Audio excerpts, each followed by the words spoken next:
5 modes. Nagarjuna only Nagarjuna did the 5. So neither the aggregates means aggregates are not the self. It's not one with the self. Number 1. Oneness, rejection of oneness. You're getting it? Page 217, stanza 3. Neither the aggregates, no different from the aggregates.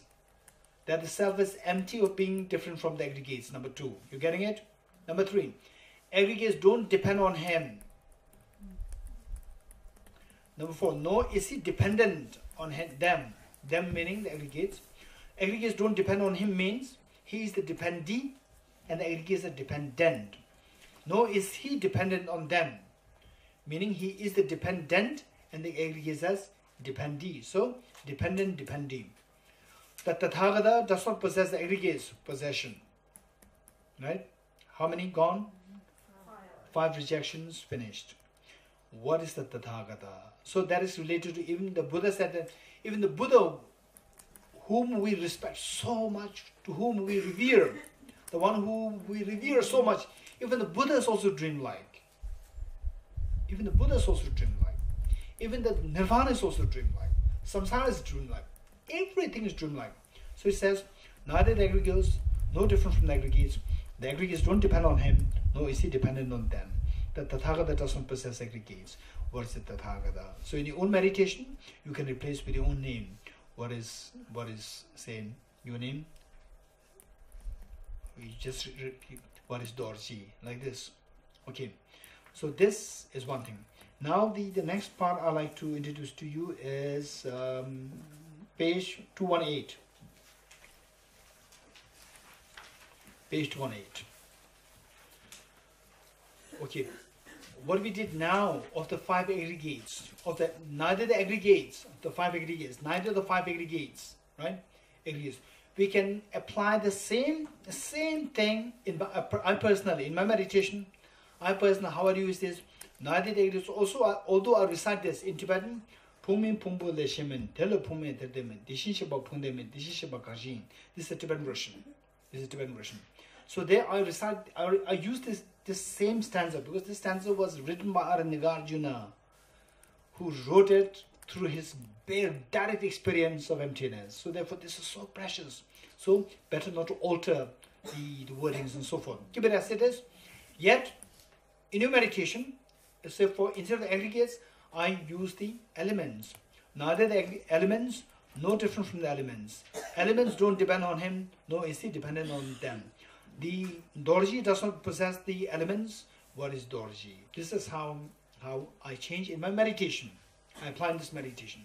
So what you do is that this is a very powerful stanza to be used for your meditation. Now turn to page 218. Page 218 is done associated directly with the element. That is also done by Nagarjuna, the same author, Nagarjuna. Say in stanza 2. If the person is not earth, not water, not fire, not wind, not space, not also consciousness, and not all of them, the collection, where is the person of those? Right? This we did this morning. Right? Okay. Now, somebody said, oh, what happened to Inbal? Okay. Okay. So yesterday Inbal was saying, but something is left there. Now, when the self dissolves, then aggregates are left, elements are left, right? Something is left there. So that problem is not just Imbal, it came even at the time of Nagarjuna. So Nagarjuna rejected that, right? So this is not rejected. Nagarjuna helped the person by giving this stanza, second stanza. Second stanza says, just as the person is not truly existent, how the person, when you subject the person to ultimate analysis, what happened to the person? Person disappears. Person is not truly existent. It is not objectively existent. Just as a person is not truly existent, because of being an aggregation of the 6 constituents, 6 elements. Constituents is a different translation for the word element. Elements.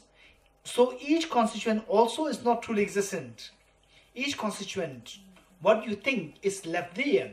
When the same thing you subject to ultimate analysis, even the elements, you pick one and subject that to ultimate analysis, even that will also disappear.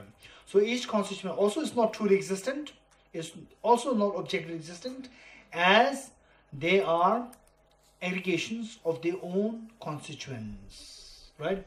Even the element of earth is also made of many parts. It's also made of many constituents, many parts. Again, you see that that particular element object disappears. Okay, now with this you apply it to the same thing. Say for example, when you, in my case, how I personally do that is that, for example, first, okay, anyway, that part I'll share with you a little later. These two things. Then the next one. Okay, page 217. Page 217, the last stanza. The last stanza. That which dependently originates. Okay, now look, now that we are already introduced to wisdom, emptiness, ultimate analysis, subjective, the conventional analysis, that which dependently originates, meaning when you subject the self, the person, to ultimate analysis, we come to realize that self is nothing, but it came into being by dependence on the 6 constituents or the 5 aggregates. So that which, the self, which dependently originates by dependence on the 6 elements, is posited to be empty of independent existence. Means that the fact that the self exists by dependence on the 6 elements, when you subject the self to ultimate analysis, the self is seen to be empty. It disappears. You getting it? It's posited to be empty. The second line says empty means when the self is subject to ultimate analysis, self disappears. It's empty. Now, where's the self then? Where's the self? If you just remain in that state of the ultimate analysis of the self, you will never find the self. When will you find the self? When will you find the self? When you come out of the ultimate analysis, when you come out into the conventional analysis, then you will see the self. Yes? So the self comes into being by dependence on the conventional analysis. Yes, no? Yes. Right? So it says that being dependently designated. What designates the self? This conventional analysis designates the self, not the ultimate analysis. So the self comes into being by dependence on the conventional analysis. Only when the conventional analysis is there, then the self makes sense. If the conventional analysis is not there, then the self makes no sense. What is left now? Only the ultimate analysis is left. With the ultimate analysis, self disappears. Everything disappears. You getting it? Okay, so therefore, that being dependent designated, this middle with distance is so precious.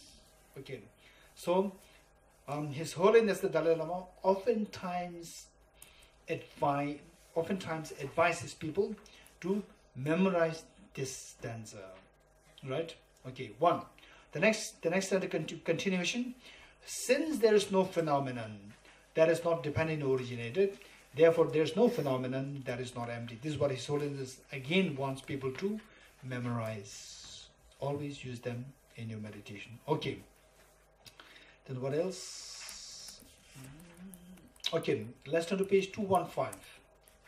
Page 215.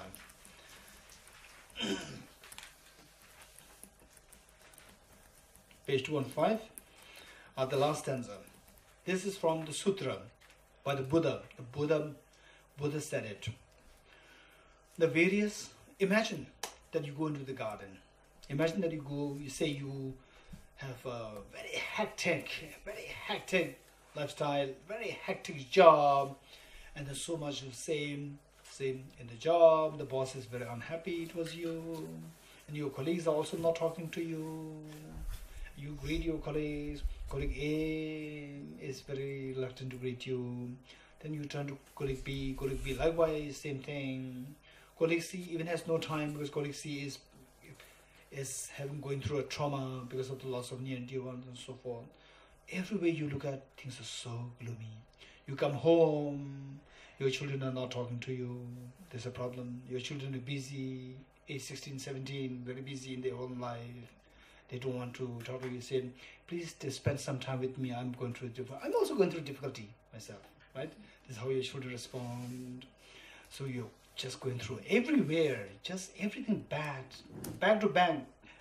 The unfortunate things happen to you. Okay, and then suddenly, say one of the neighbors who's so kind, says that, oh, you seems to be a little unhappy nowadays. Why should you be unhappy? So sometimes you have to let go of things. Come with me. come with me to the garden. Let's go there. And then two of you went to the garden, and the garden, there's such a beautiful flower there. Beautiful flower there. And then for the first time, after all these many months of being caught up in the job, never seen a beautiful garden like this for the last 2 months. And for the first time, you're seeing the beautiful garden. And then you're so relaxed, and your friend is reassuring that you should let go of all the grievances, problems, so forth. For the first time, you see beautiful flowers, very beautiful. Okay, so this is the scenario. With this scenario, then the Buddha said, let's read the stanza, the last stanza. The various delightful flowers blossom. Okay, look at the flowers. Oh, wow, it's so beautiful. The flowers so tender. The color combination, the shape, amazingly beautiful. The various delightful flowers blossom. And the sparkling supreme golden abodes stand so alluring. And some of the houses, some of the cottages, some of the mansions, so beautiful, spectacular, so beautiful. And yet, for none of these is their creator. The creator meaning, there is no independent, objectively existing phenomena which created all these things. They are posited by the power of your own thought. They are posited by the power of your own thought. It is through conceptualization that the whole world is imputed by your own mind. Like the dream. Who created the dream? In a dream, imagine you've never been into beautiful garden for the last two years or 5 years, and suddenly you end up, you start dreaming. In a dream, you happen to be in a very beautiful garden in Israel. What is the most beautiful garden? Baha'i garden. Suddenly, you ended up in a Baha'i garden, so beautiful, spectacular, beautiful, the exquisitely beautiful garden. You end up there, and you were just lost in amazement, splendor, the joy, the beauty, right? So there. So this all happened where? In your dream, right? And you won't believe if somebody tells you that, hey, you're dreaming. Don't feel attached to this. This is dream. You can't believe. How can my mind, how does my mind have the capacity to create all this beautiful, the details of the flower? No, it can't be true. My mind is so dull. It's not active to make such a beautiful thing. It cannot. It cannot. No, it's impossible, right? And then your mother wakes you up. Wow, it's all dream. However beautiful, however exquisite, they're all just coming from a mind. They are posited by the power of your own thought, from your mind. It is through conceptualization, through your mind, conceptualization of the mind, the whole world is imputed, not just this garden, whole world is imputed. This is how we should be meditating. Okay. Now afternoon, there are 2 possibilities. One is in praise of dependent origination by Aranyaka, 1. Number 2 is a meditation on emptiness, right? Okay, I think practically speaking what we do is that first we'll start with the meditation on emptiness, and then little time left we will do the in praise of dependent origination. Although in praise of dependent origination requires minimum 3-4 days, but because that we are already introduced to some degree of the understanding, the knowledge, the understanding of emptiness, it will be much easier. So afternoon, this is what we're going to do. Okay. Yeah, 3 prostrations.